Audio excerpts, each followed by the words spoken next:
It's time to draft an Underdog BBM4 team with Conor O'Driscoll, the 2021 winner of the FFPC Best Ball Tournament. We're going to try and win the Underdog BBM4 in 2023 for $3 million. Conor, that's what we're going to try and do today. If you are playing over at Underdog, you can use code RotoViz to get a 100% sign-up bonus up to $100. But we are waiting for this to fill, waiting for 3 people. Conor, this is a 7:30 a.m. draft your time.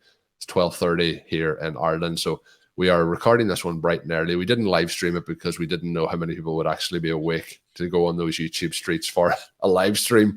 But looking forward to this today. We'll find out our draft slot in just a moment. But I mentioned before, Underdog, obviously, one flex spot, have to start those 3 wide receivers. There is the wide receiver avalanches. We are having conversations and great articles up on RotoViz at the moment, looking through how to play in those drafts where, are you leaning into the avalanche? Or are you leaning away from the avalanche?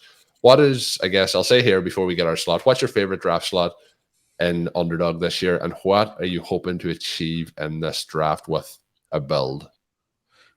So I always prefer to draft in the middle, one of those middle spots. So maybe somewhere between 104 and 106, trying to get one of those wide receivers to fall. They don't always do. Looks like we're filled up. And what I find myself often doing is I love at least 1 to 2 of the running back values early. So I'll try to mix them in when the avalanche hits, and then that gives me a little bit more flexibility to wait on my other running backs, and I'll often try to fill in the kind of blanks or the volume of receivers with breakouts kind of candidates later on. We got the 101. We got the Influencer 101, yeah. First draft with Colm of the Year, of course. I get my first 101 on Underdog. Okay, no 101 so far. So are we clearly? I'm clearly going for Jefferson here, but have you any other names? Well, I mean, some people like to do Chase, but I don't think you need to do that.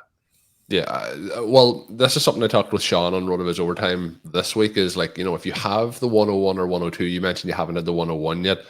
Realistically, if you're not in those top 3 picks, you have no chance of getting those top 3 receiver or top 2 receivers. So if you're looking to get your exposure, I think you pretty much have to go and do it when you can. So I wouldn't be against people who want to take Chase there, but let's go Jefferson. Sometimes if you're at the 103, for example, you will get Chase sliding back to you. So we are in a situation now. We have obviously 20, that's why you don't take him at 101, is because you can get him at get him at 102 almost all the time, and then sometimes you get him at 103 as well. Yeah, no, I think that's the way to play it. So we are going to be waiting now as we get back to our next selection. But you were mentioning there some options potentially if you get into an avalanche. So we'll see how this draft goes, but this draft might be a potential interesting option if running backs do last back to that 2-3 turn. Could be a way for us to get your elite wide receiver, but then also build in the running backs. With it being just the one flex position, being 2 running backs start, obviously you can't start 3 running backs in this format. It is half-point PPR.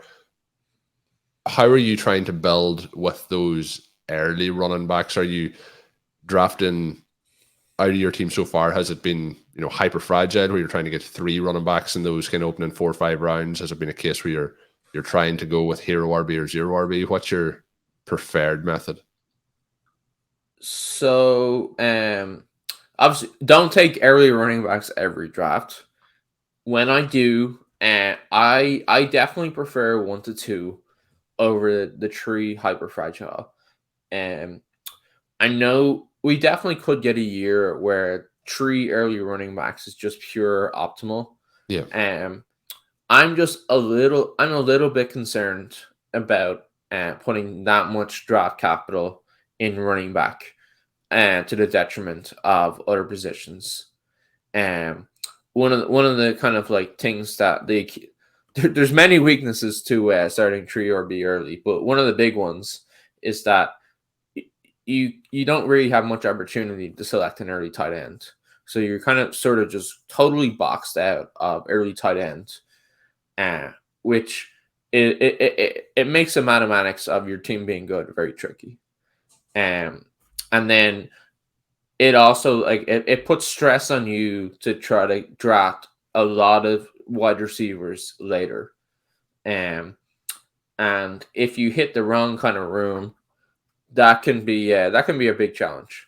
So yeah. I'm definitely not afraid to draft one or two early, and I've done 2 early quite a lot, where I get in those rooms and I'm like, oh, the wide receivers are just gone in this early round. I'm going to take a value here that I like at running back, and then it's kind of like it's a race to sort of catch up at receiver, but it feels like one that I can run or I can get to a little bit easier, having selected at least one or two wide receivers early enough.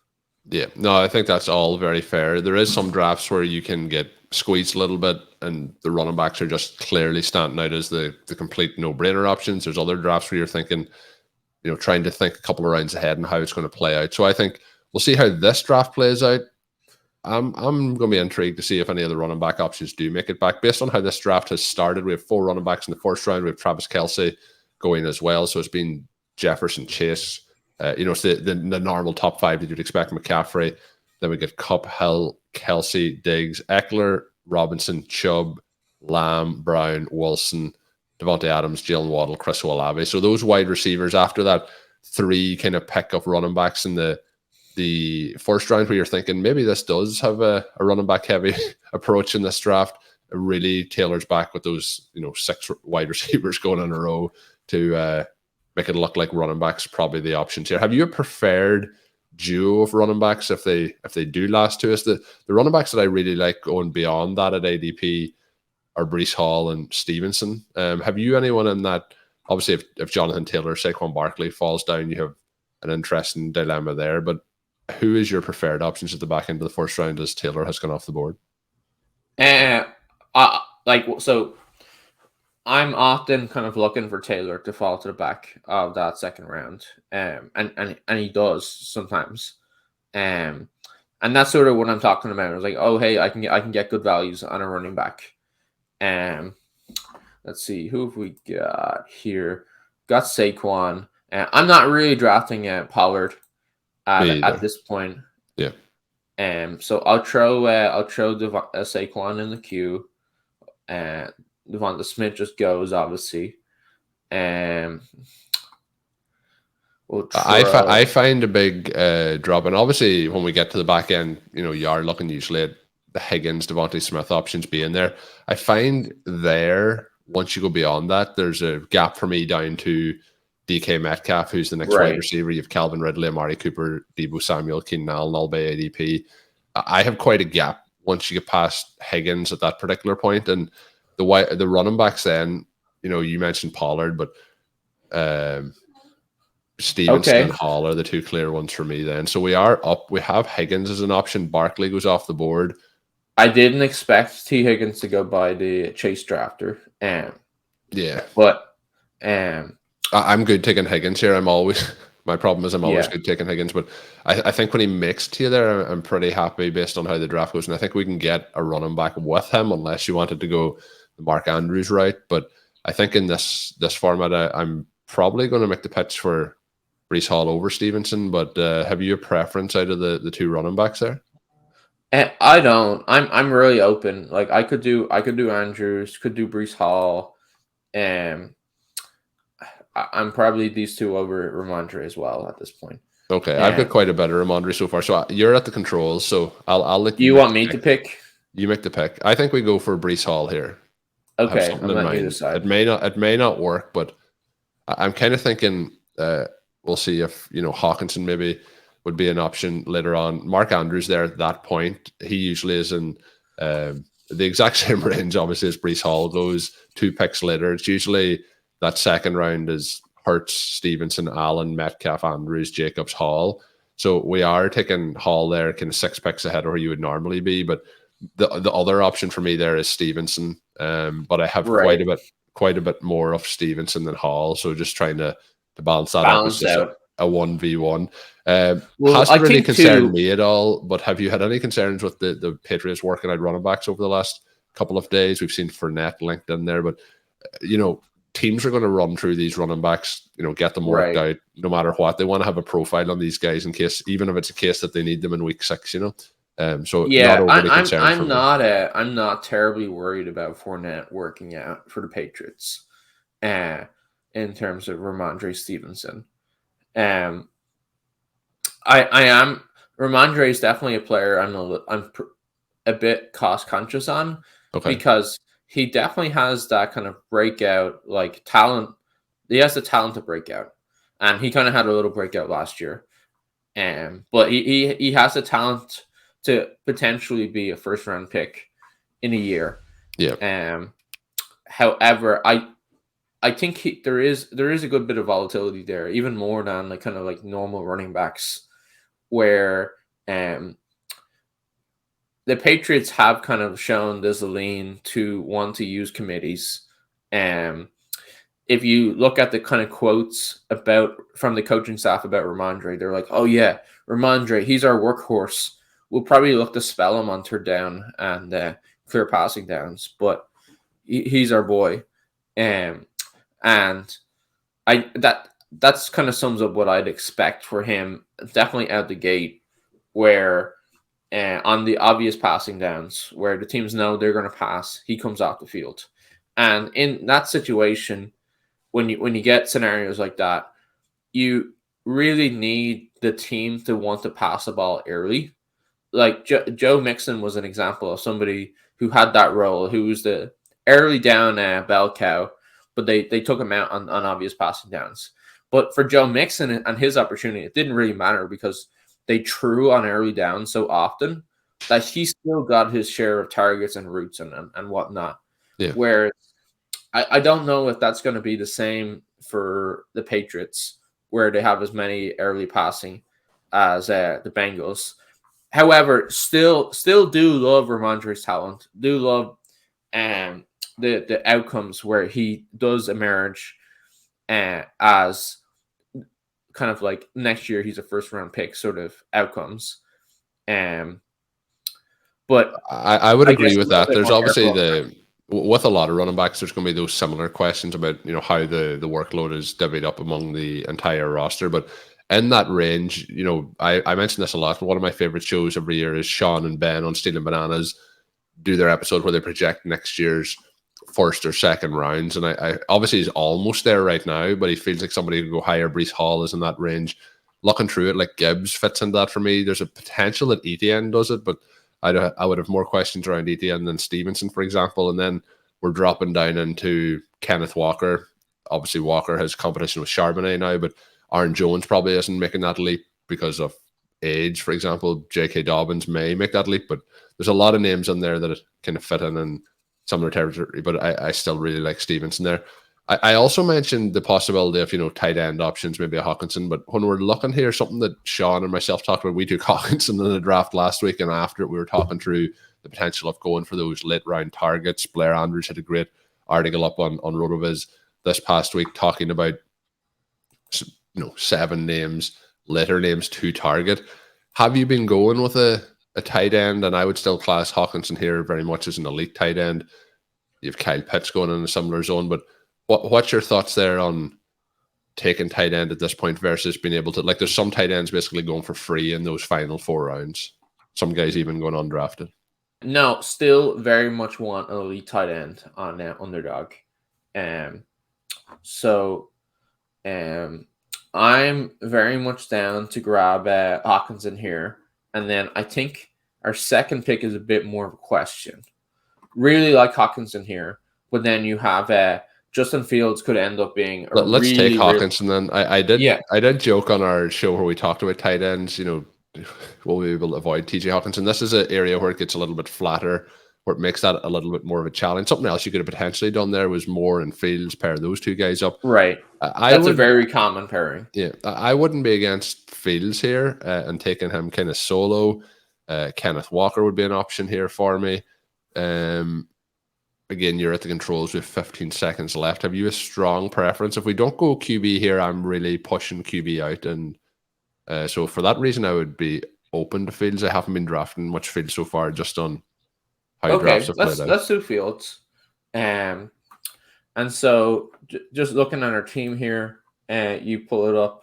It's much more balanced than normally that we would have it at this point of a draft, I think, but it's pretty balanced with we have fields now, Breece Hall, Justin Jefferson, T. Higgins, TJ Hawkins. So we've only 2 wide receivers through 5 rounds. Yeah. The one reason we really feel very good about the other picks that we made, I think. Yeah. I would have passed there on fields if I had and maybe even in hindsight, talking about compelling options, maybe Walker probably would have been a way that I could have went.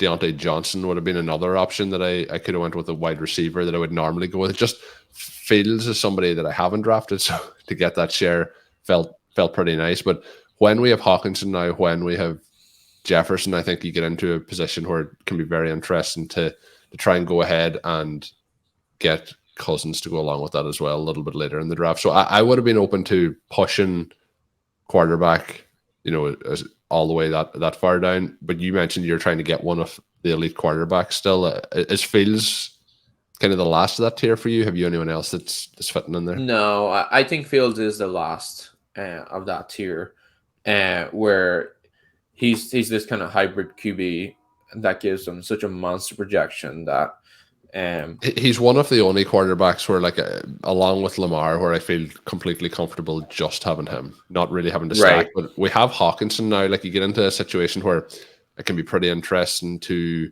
or now that we have Fields as well, you could go with a Komet as your second tight end as well to pair in with Fields, for example, to have that potential upside. So there's a lot of different things that we can do with how this roster has started out, and we can take in a lot of different directions. So now that we have taken those, are you comfortable with those selections? Would you rather have Deontay Johnson as the third wide receiver on this team, maybe a Chris Godwin?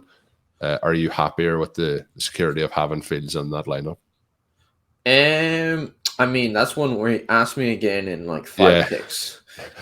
ask when we get to round 18, which we decide. But that might be an interesting 2v2 conversation. We've taken a risk. We've taken a gamble on the draft room that they will allow us to get the volume at wide receiver that we need.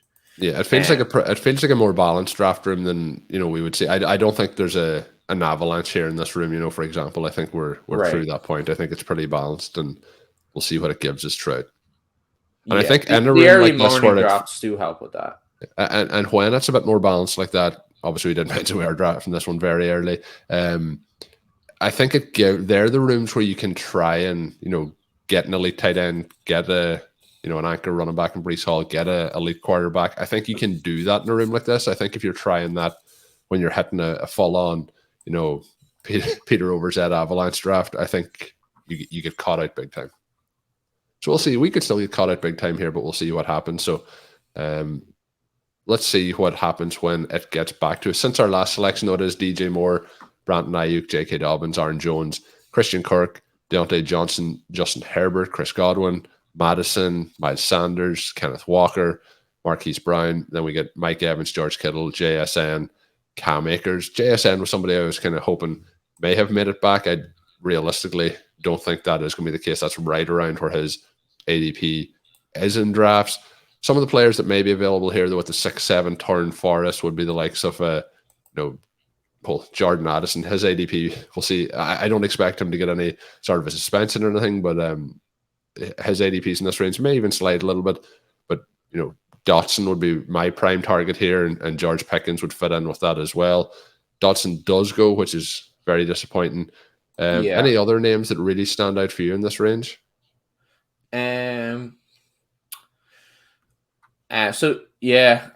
I think Jordan Addison is sort of who I really want to get here, especially given that we've made the Minnesota bet. The Minnesota bet.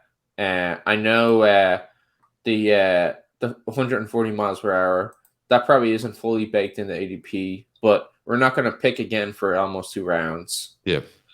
And I really think it needs to be, unless there's an exceptional player to go for here at running back, this needs to be 2 wide receivers for us.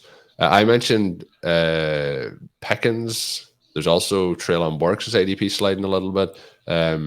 Quentin Johnson's in the mix there. Brandon Cook's even a little bit later, but he's somebody I think you'd be hoping maybe falls in the next round. Have you a strong preference here for those wide receivers? The other player here that I really do like is DeAndre Swift. He would be a running back in my right. for, if we're gonna consider one, he'd be there. Yeah. If you're wanting Addison here to pair in with the Minnesota side of things, I'm okay with that. Okay. Yeah, I like that. And then it's a little bit more of a question for me. I'm sort of a toss-up between the other 3 guys. Well, I don't have any coins to toss up here at the moment, but I'm really between Pickens and Swift. Oh, really? Yeah. So you're heavily Pickens over Burks, for example. I wouldn't say heavily, but I think we should. Let's go Swift here. Let's go Swift. Let's go Swift. Swift. He's not going to do it, is he? He didn't do it. I didn't do it. I'm committing you to your early stance of like, we really need a wide receiver here. Yeah, well, we did really need them, but when we are in this range, there is one running back really in that area that I'd be willing to go for. That's the range where we're seeing, DeAndre Swift, David Montgomery, Rashid White, James Conner, Pacheco, right. Dalvin Cook, Alvin Kamara. The running backs in that range that I would be interested in selected are Swift, Javonte Williams, and James Cook. Maybe then we get into Antonio Gibson as well, but there is a few, and it might be a case that when we get back to picking in the next round that James Cook maybe is available for us at that particular point. What's your thoughts though on George Pickens, the wide receivers there that you were asking if I was strongly over? Pickens, then we had Pickens, we had Quentin Johnson and Treylon Burks. Okay. How are you ranking those guys? Are you ranking them based on they're right beside each other with ADP? They'll all go off the board in this particular round. How are you going with those guys? Probably slight preference for Burks, and then would probably go Pickens, and then Quentin Johnson. And see, I think we're not, and maybe you could still go and take Burks at that point. I don't think we're going to be at the bottom yet of where Burks goes with ADP. I think we'll see. I hear you. I was in a super flex draft during the week where he slid to me in the 11th round. Now it was super flex, but the 11th round, I think that was pretty nuts. And I do think that we're in a situation where, like, I don't think it is all that. I think he could potentially be positively affected, if that makes sense, by having Hopkins there. Not from the fact that he's going to get more targets or more opportunities, but the fact that the efficiency should really be there based on him not being the wide receiver with the most focus and attention on him and freeing things up a little bit to be more efficient in this offense. So I'm still going to be buying in on him, but I do think there's a little bit more for that offense to kind of, or not for that offense, for his ADP to kind of deteriorate, I guess we'll call it. Right. And when I say that, I think we're probably looking like another 8 picks for the back end of the 7th round. I don't think it's going to be a case that he's in the 9th round. Right. Yeah, I have quite a bit of Burks, but I have more Pickens. Yeah, and when you have a sliding player like that who you already have a high exposure to, you probably do need to be more considerate about when you take him, even at ADP, if you think he's going to slide more, because it's just kind of like a risk control sort of thing. The other player that we talked about there that we were meant to draft that we didn't draft was DeAndre Swift. He went with the last pick off the 7th round. So just if you wanted to, were you just looking for structure there, or were you looking? So you're asking me why I ignored you? Yeah. Look at the board here. Yeah, I was looking at that. I have up as well on the on my side of things here. I've up the RotoViz Underdog ADP tool, and there is running back options that are going to be available to us here at the back end of this. But I still think in terms of who the best option off that is, I think Swift is still the best option. Right. Do really like James Cook goes. That's a bummer. Do really like Swift there, and if we didn't have quarterback, tight end, and running back, Yeah, at that point, it's that case of what are we trying to do throughout the entire draft and balance it out. Yeah. I was just truly worried about getting caught behind, getting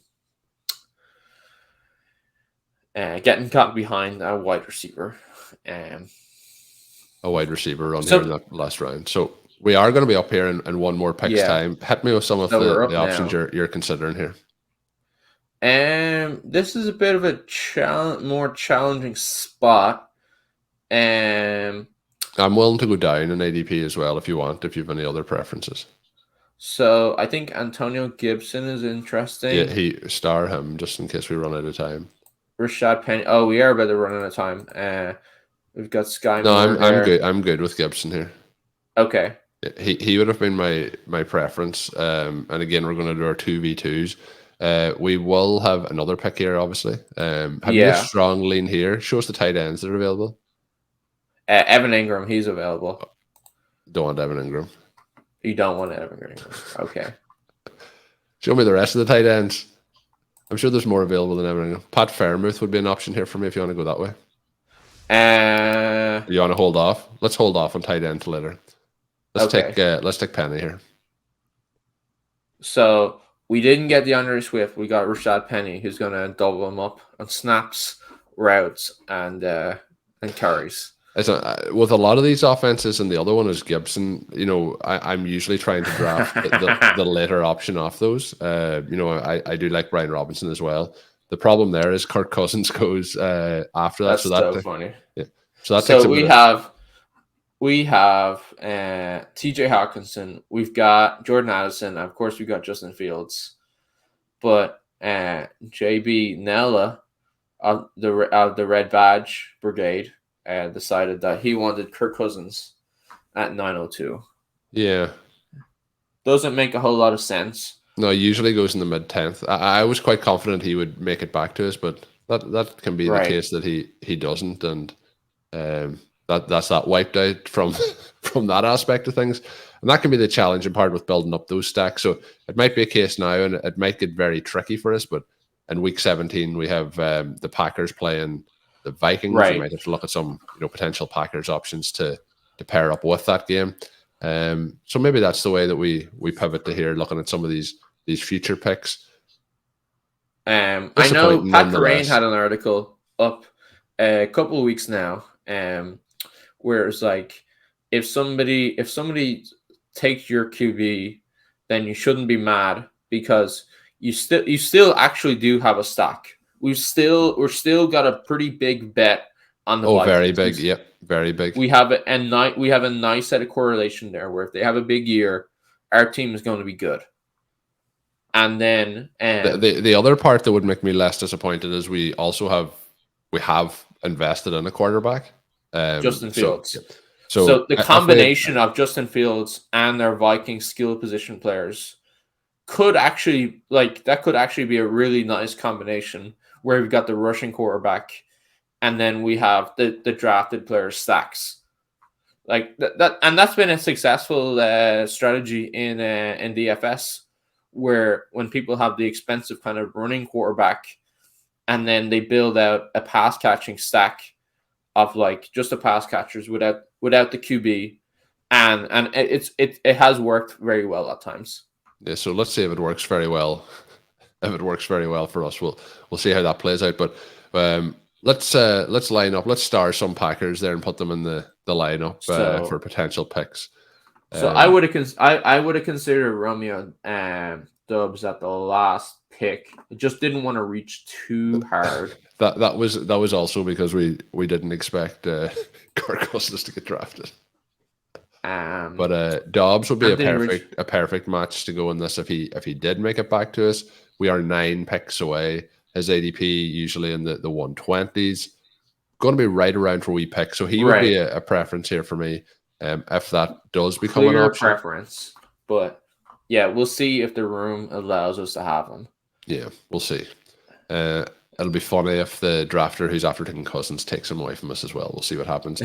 we did take that elite tight end and Hawkinson, something that me and Sean have been debating both on some of our shows and off air, has been the availability of those late round tight ends. And I mentioned earlier that Blair Andrews did a great article up on RotoViz this week discussing some of those targets. Dulcich, though, is one of those targets. You're after adding him to the queue. The targets really start from around his range beyond.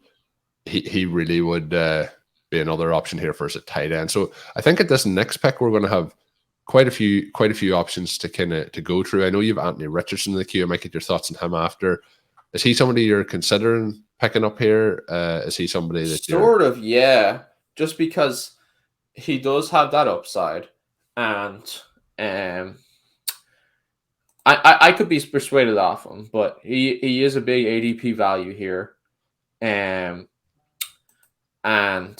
that would really give us a strong 1-2 punch at quarterback, where you can see possibilities where Justin Fields, he has the massive Week 15 game, quiet Week 16, but Anthony Richardson, he picks up the slack, and he gets a huge Week 16 game, and then that gives us like 2 quarterbacks then that could really smash the slate for us in Week 17. When you're thinking about Richardson, he goes off the board. But when you're thinking about Richardson, I think he is somebody that I'm much more comfortable with if you have somebody who's a starting quarterback. I'm not going to joke here now. The 2 options that are available are probably the 2 options I want. We have an option here as we're on the board to take Dobbs. I think that's a clear pick. Just before we'll let the time run down on that. Dulcich, I think, is interesting here, but have you a call out here for a second wide receiver option? Not really. I mean, I'm not going to, after you shot me down on Evan Ingram, I'm not going to suggest Zay Jones. And like I think there is a chance here that, you know, well, I don't think there's a chance that Dulcich gets back. His ADP is 130. We're going to be picking again in 22 picks after this. So I don't think there's a chance we get him. If you want to take him, we take him now. Yeah. I do think, though, Dulcich puts us into, are you putting that into a 2 tight end build? Yeah, we're taking 2 tight ends here. So we've got our Breece Hall, and then we waited for our next 2. So I think this is a true anchor RB build. I mean, Justin Fields in the early 5th, it's not quite the quarterback window. It's not quite like it. In fact, it's not even close. It's not really close. Kind of a middle ground. Window. But it is that middle ground where if you squint a little bit, like, you know, we've kind of fitted in there. Like it's definitely it's much cheaper than the prices that you're paying on your Mahomes, your Josh Allens, where we still have like a good selection of elite players at other positions. We did get to our 5 wide receivers through 10. So 3 of those being stacked up in Week 17 now. Yeah, along with Hawkinson. So, Justin Jefferson, T. Higgins, Jordan Addison, George Pickens, Romeo Doubs. I think we have a good mix there of like strong early selections with some good breakout candidates. We've got the rookie. We've got 2 second-year players with good profiles. And then T.J. Hawkinson, elite tight end. And then Greg Dulcich, another tight end. Another player who it feels like could have a really strong breakout year. So, and again, I like the start. Yeah, I like it. Very, very balanced again for a roster of ours. But I think it's the strengths in all the positions that we would want it to have at this current moment in time. When we're looking now the rest of the way, we're heading in. Our next pick will be in round 12 as we work our way through this. Looking at it, you know, we obviously have 1 quarterback. I wouldn't be against our second quarterback being Kenny Pickett or Jordan Love at this point. They both would fit in with one of our wide receivers on each side of things. Yeah. Have you any options here that you're looking at? I guess you can go into a 3 quarterback build if we want. We can go into 3 tight ends if we want. But we're in a situation here where those 2 guys, I think, there's a lot of question marks, but I think they're pretty secure starters for the entire year. Again, with the option I think those are for them to take a big jump forward. Kyler Murray is interesting too. I know you have to take a risk there that he is actually playing and the full year once he comes back. But he is interesting, and he's maybe he's not a mobile quarterback this year. So we'll be picking. I also think that having Love and Pickett as our options, they both go in the 160s. It means that we can pass a quarterback at this round, and one of those, hopefully, it's not a case that we have to get both of them. Yeah. One of them should make it back to us. I would hope from there. Jacoby Myers, I think, is a name that I would put into our queue. We have 5 picks away. I don't think he's going to make it back to us. Rashee Rice would be somebody who comes back against T. Higgins in that game. Anyone else? Myers goes. So let's see. Cole Kmet. Cole Kmet's there. I know it's putting a lot into the tight end. We can only start a max of 2 at any week. He would have been somebody who would have fitted in with Justin Fields. Kendry Miller as well is interesting. Johnson's there. There's a good tier of 0 RB running back options here. Yeah, but I also think that there's a chance that some of those guys make it all the way back to us. Miller doesn't, obviously, and Rice doesn't. Any other names before we get sniped here on one of those guys that you want to think about? So Kendry Miller didn't he he's on the NFI list. Yeah, it's not like news or anything like that, because his ADP has dropped over the last week by half a round or so. But you at think this point, this with price reflects? Yeah. Okay. So then, I'm happy with the top 2 here. If there's anybody you think we should consider, so I'm definitely good with Rice as the first pick. I'm happy. Have you any other wide receiver you would pitch for over Rice at this? Like, looking through that list, there's nobody there that I'm picking over him. No, I don't think so either. So the options will be like Osborne, MVS, Alex Pierce, DJ Chark. So I'm happy to go here with Rice. Those guys all have a little bit later ADP. So then we're into the running backs, and the running backs are Miller, Algier. Then you're into Roschon Johnson. So I would be between Johnson and Miller, but I think I'll go Miller here based on there is a small chance that we could see Johnson potentially get back to us. Right. Yeah. I think we'll just play the ADP game. Yeah, and I think if it was a case that we were, I think it's a case if we hadn't taken Dulcich, I think Cole Kmet there would be a clear buy for me at that point. So we're in that area where if we'll think about this after, but if we don't take Hawkinson, if we didn't take Hawkinson where we did, we could have potentially come away there with Dulcich and Cole Kmet. How would you have felt about that? As in, those are only 2. Yeah. I would still potentially with those. I just think when you get into round 18 and round 17, there's just so many tight end options that are going to be available still there, where you could put in a third option. And I still think there's a chance, even with the guys we have, you might still look at that depending on who's available towards the end. Yeah, I've got Cole Kmet in the queue, and if he's still there, I pick 168. That felt like the most Sean Siegel, if that player's there in the next round, comment I've ever heard. he went, as you mentioned it, at 149. You're talking about 168. There's there's optimism. That would be where I consider him, because I'm like, okay, that's where you can kind of like break your structure stuff a little bit, just because you're getting such a clear value on a stack. And I was like, okay, well, if that's what happens, then we'll take him. But you're right, a little bit optimistic. Sometimes I feel Sean does that in our drafts where he'll say, like, I'll add him to the queue, and if he's there, we'll take him. And it's like, that's his way of saying, like, well, I said we would take him if he got back to us in the, 18th round. Or if you're doing a draft, when it's like you're in the 13th, and he's like, I would take him in the 15th. And you're like, he's not going to be there in the 15th. But it's always a lot of fun. Johnson does go at 154, 1310 being the selection. But as we sit now with the overall structure of this team, what are you thinking we need to do between rounds 14 and 18? We do have 5 selections remaining. What are you thinking? Obviously, we need a second quarterback. Jordan Love off the board. This is a turn where we're kind of hoping to get Love or Pickett. So we are kind of hoping now that Pickett makes it back to us. But that might feel like a little bit of a challenge. Let's check teams for quarterback depth. I think we're the only team with one quarterback at this particular point in this draft. So I'll scroll back a little bit, or I'll zoom out a little bit. The Lamar So, Jackson team has one quarterback as well, and team in the 11th spot is a Dak Prescott team with one quarterback. So the Dak Prescott team has passed on quarterback. So we're kind of looking here, I think, at the team that took Lamar Jackson in the 7th spot. I'm a little bit colorblind, so I struggle telling the difference between the quarterback color and the tight end color. Well, the team that I mentioned, 7, they did pass on Pickett. So my preference here would be if we could get Pickett to make it back to us, we take him with another. Yeah. That gives us 2 quarterbacks. I'm pretty okay with Pickett as a 2 quarterback build with Fields.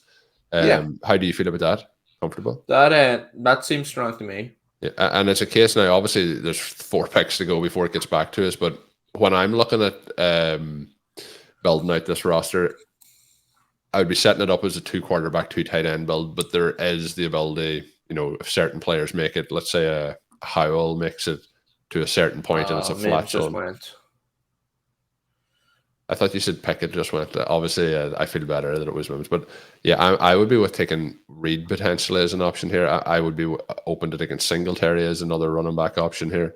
And then obviously, we're building out our pass catcher stacks without the QB. Like that guy, he took Jordan Love, and now we're going to be fine, and we're going to punish him. And I did. Well, he went. So that means you don't have to talk about him. I was going to ask you about Singletary.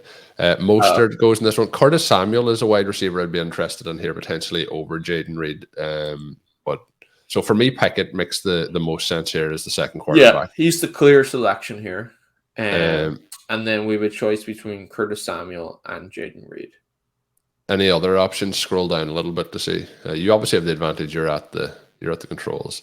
Thornton is there, but his ADP sliding a little bit. Looking through the rest of that list, there's nobody really standing out specifically over those next 20 picks for us. So, have you a preference on Samuel versus Reed? It's a bit of a toss-up. Do you have a preference? I found myself much more drafting Samuel, but I think for this team, if we're looking at week 17, agreed. Agreed. I think the tiebreaker is enough there. I think in 1v1, I would go with Samuel, but in this situation, just a shame. Yeah.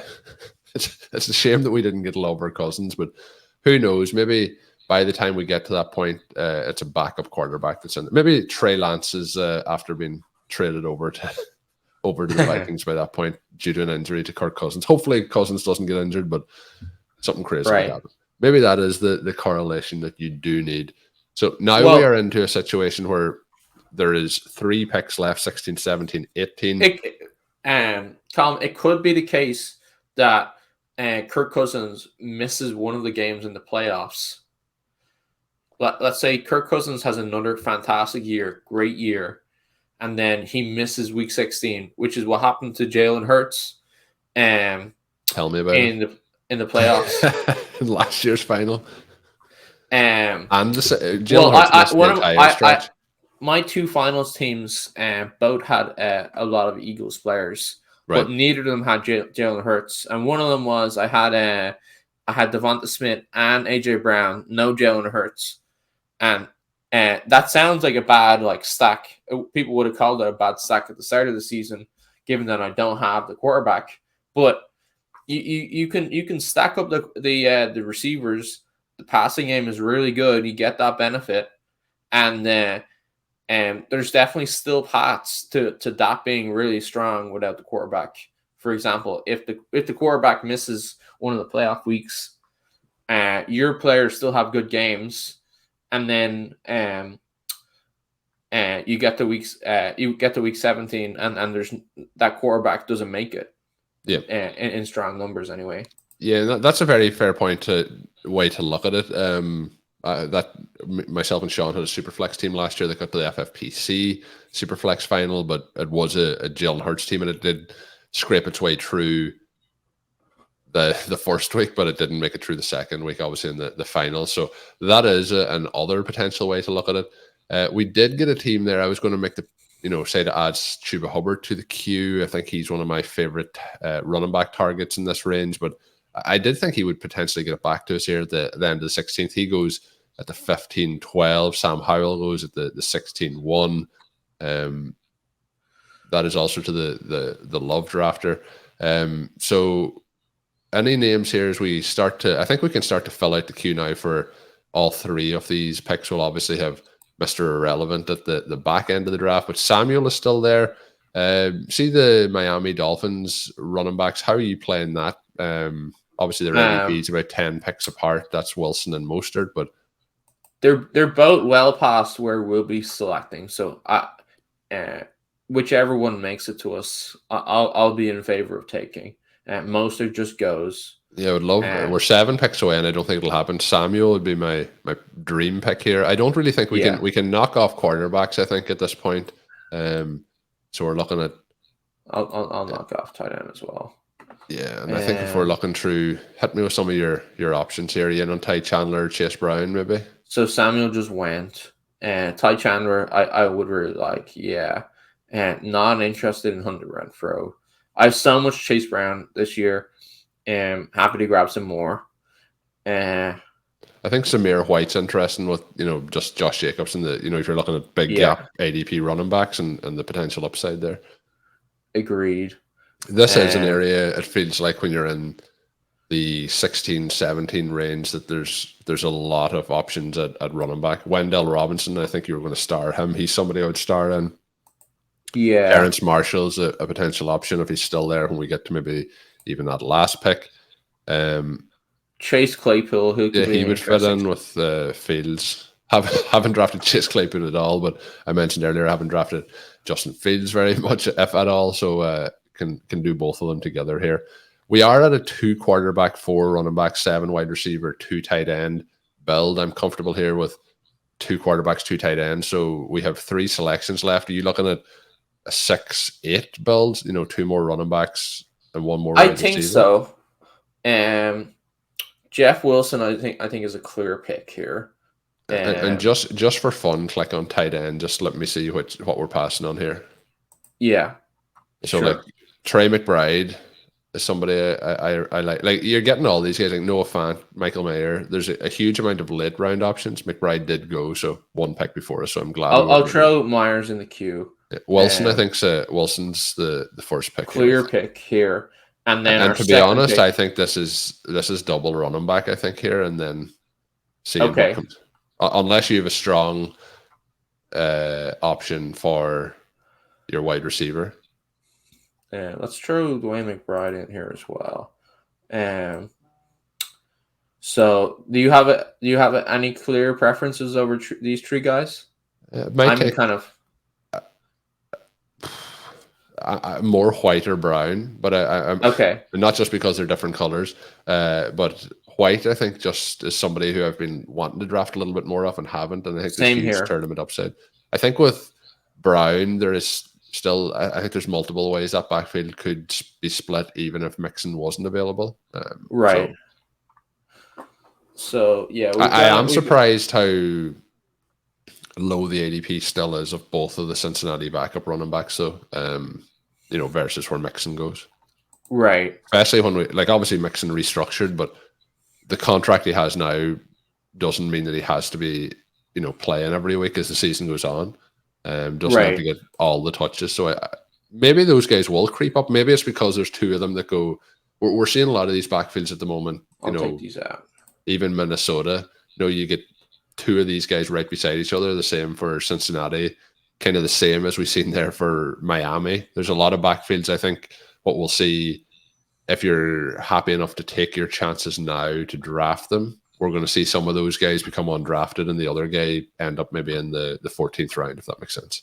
Yeah. Once we get some training camp news, there will be a clear separation there.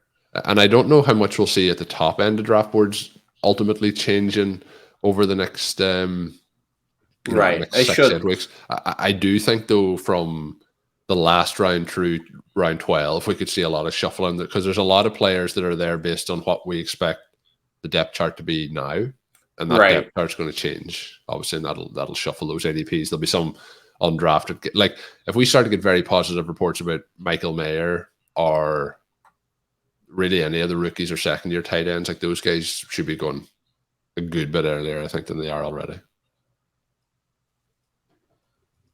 So we are coming to the end of the 17th round. We're going to see what avails back to us. Chase Claypool is at the top of the queue. I think that's solely because of the Justin Fields side of things. I think we can confidently say that. Is that true? And Colm, I'm surprised. Are you a truther? Are you? I wrote an article, my first article of the off season this year. I had a Chase Claypool in there. So one thing that's interesting about him is that he has actually been pretty good at earning targets throughout his career. Hasn't been as good at catching those targets. Hasn't been as good as catching those targets. I think if he was going much earlier, that portion of his rookie season was sensational. But even last year playing for the Bears, he did actually earn he did earn strong targets last year too. And I think especially in the 18th round, it's easy to say, hey, what if the bad stretches of his career was just because Big Ben was kind of washed? He's a deep ball receiver, doesn't match up stylistically, and he didn't actually. He had the strong route earning. He had the strong target earning per route, but he didn't play a lot last year either. He had injuries and such, and the offense wasn't very strong, and so in the 18th round, it does feel a little bit like, okay, well, what if it's a little bit better? What if the offense is a little bit better and he's a better player than he's shown in his career so far? What if the excuses that you can make for him are valid and he's actually a good player? I know that I would say that if he was going in the 12th round and I was making these excuses, they'd be silly. Yeah. But you're talking about players in this range that are really they're underdogs to be meaningful contributors. So in this range, I feel okay kind of making that excuse. Yeah, I think that's all very fair, and he has really flashed it at really more so as a rookie, but right, we're looking here in the 18th round for the upside of a spike week in the playoffs, or even a week throughout the season that really pushes your team up. And you're looking at if Fields has a 3 touchdown game, does he have, even if it's 1 touchdown to 100 yards, that I think is valuable here at this particular point. And this is right in the range he goes. There is other players that I would tend to want to draft here, but a good few of those have actually gone since we last picked, and Wendell Robinson is probably the main one that will be left. We're back on the clock. I think I'm a little bit torn here on Michael Mayer. Like he just shouldn't be at this point in the draft. He shouldn't be. So you've made a pitch for like 4 minutes for Chase Claypool, and you've plugged an article. Are you going to draft Michael Mayer over him now? I don't know. I think this is a Chase Claypool draft after what you've said. Okay. I'll stick to my convictions.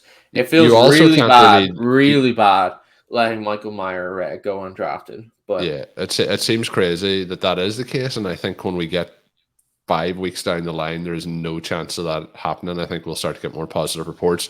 That is why I was talking about throughout the draft. You can potentially still wait on the tight end position, but the other part I've talked to Sean about is like, is it overconfidence? Is it hubris of thinking like, oh, we like these guys, they are going to hit. We can take three of them in the last 4 rounds. There is a chance that Michael Mayer is nothing in his rookie season, But if we look at that's a real chance where he goes versus where, say, Laporta goes by ADP, I think he really could be something very interesting. And I know it's only a 4-round difference, but it's a 4-round difference for 2 rookies with interesting profiles. The other part is there's very little competition, I think, in Oakland not Oakland, Las Vegas, with the Raiders there too for the competition for targets. So if somebody emerges, let's hit the whole team review. So it's a 2, 6, 7, 2 build. There was part of it there we had talked about where 2 quarterbacks were 2 tight ends. We stuck with that, and I made you stick with it because you made me stick with a couple of picks throughout it. But hit us with the whole team as things have finalized here. So, yeah, quarterback, we've got Justin Fields, Kenny Pickett. And so Justin Fields, we got him at the start of the 5th round. And then Kenny Pickett, we got much later, kind of stacked with George Pickens. I think we're pretty strong here at running back. We definitely weren't afraid to take some values here. We started off with Breece Hall, and we took him at the 2-3 turn, a little bit ahead of ADP, but we're kind of hopeful that he is athletically ready for week 1, and that by week 6 or so, he is back to his 2022 self and smashing in long touchdowns. Antonio Gibson, Rashad Penny, Kendra Miller, Jeff Wilson, Zamir White. That feels like a pretty strong combination of running backs. I think Justin Jefferson, T. Higgins, Jordan Addison, George Pickens, Romeo Doubs, Rashee Rice, Jaden Reed. We also have Claypool, but he doesn't populate because it was the... Oh, right. And Claypool, right. So it's 2-6-8-2. Yeah, you're right. I'm like, did we really only take 7 receivers? You're right. We took 8 receivers. And so feel good about our first 2 picks, Jefferson and Higgins. We built out a Minnesota stack. We have George Pickens stacked with Fields. With Pickett. Romeo... with Pickett. You're right. Romeo Doubs and Jaden Reed. That's kind of like a Green Bay stack. So maybe a deference to your fanship. And we also have that week 17 element of Rice. Week 17 Higgins, even though it's quite small. We have week 17 element. We have a little mini stack. Yeah. And then we've some pretty strong tight ends too. TJ Hawkinson, part of our pass catching correlation, and Greg Dulcich as hopefully the Joker receiving option in Denver. And we've got and hopefully we have 2 strong tight end picks there as well. Yeah.